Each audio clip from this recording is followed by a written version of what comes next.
Hello everyone, today is July 9, 2014 and we are going to look at this 12 cob cannon setup. Originally, this was supposed to be a 13 cob cannon setup with 1 cob to assist the lower half of the setup. However, seeing as how easy it was, I decided to turn it into a 12 cob cannon setup while limiting myself to using only the cob cannons to the upper half. This setup will also prove just how powerful the cobless setup is. The upper half of the setup causes the wave to arrive a lot faster than what a normal cobless setup would usually handle.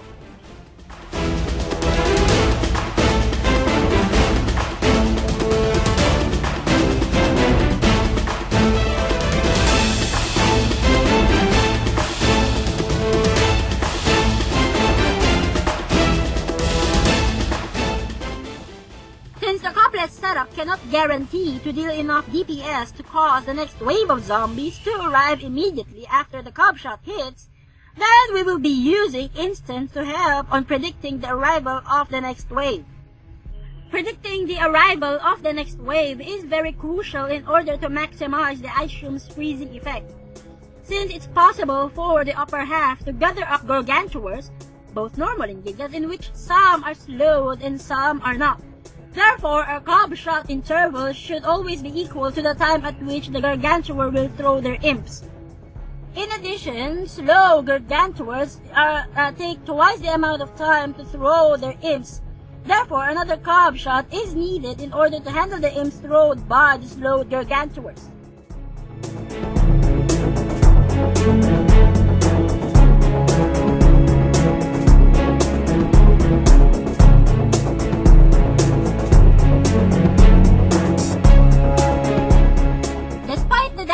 Dealt by the cob cannons, the arrival of the next wave may or may not be triggered immediately. Therefore, it is necessary to use instants on the bottom half to aid on predicting the arrival of the next wave. Normally, you should also consider using a few cob cannons to assist the lower half, but for the sake of this video, I have limited myself to not using any cob shots to the lower half. Also, 4 empty spaces on the pool can be used to store ice shrooms and doom shrooms. The cobless formations on the lower half is designed to be resistant to jack-in-the-box explosions, but it is not totally immune. Although it is possible to bring some fume shrooms and gloom shrooms to be used for repairing, I find that squash and pop shrooms are much better options because they can be used more often.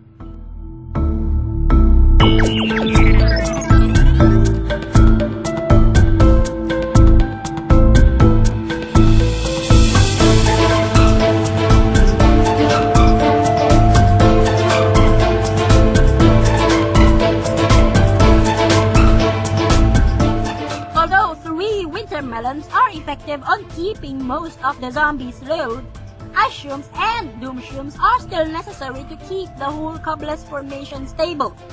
For the bungees, we use a single cob shot aimed at the gloom shroom in order to defend the laddered plants that are outside the umbrella leaves range. The economy for the setup isn't as good as expected because of the constant usage of instants and the need to repair pumpkins. The entire setup works best when you have at least 1 ice shroom on the field that would act as a backup just in case you miss the timing on one of the ice shrooms.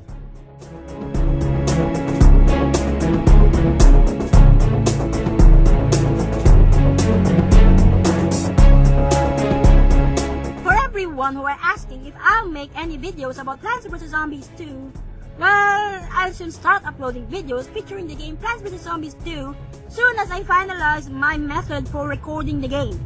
Because my real problem is that, well, whenever I try to record using Reflector, it randomly crashes while I'm in the middle of the game, and sometimes I just can't pause the game in time. Also, I'm trying to decide between recording the game with or without the in-game audio. Rest assured, I will continue to post Plants vs Zombies 1 videos, just how I always wanted to do it a year ago. Certain modifications for the setup would be to add more gloom shrooms on the pool to aid the lower half of the setup. Although this would reduce the available space for doomshrooms, this would also help in dealing more damage per second, thus help in making the arrival of the next wave to be much more predictable. You may also add one or more twin sunflowers if you feel like this setup needs more sun. Overall, the entire setup is a bit difficult simply because the arrival of the next wave of zombies is harder to predict and there is a very little room for error. Power to the creators, power for you! Aha! Join Fullscreen and be a part of the first media company for the connected generation. If you like this video, subscribe for more random strategies for Plants vs Zombies. Also, if you have any comments, suggestions, and challenges, leave them all in the comment section below, or you can send me an email to iloveohiny@yahoo.com. If you also like to test the setup, I place a link on the description below where you can download the game and the save file of every setup I showed on my videos in this 2014. Also, well, the most important is that you have fun while playing the game, so yeah, happy testing, and once again, this is Hitori, and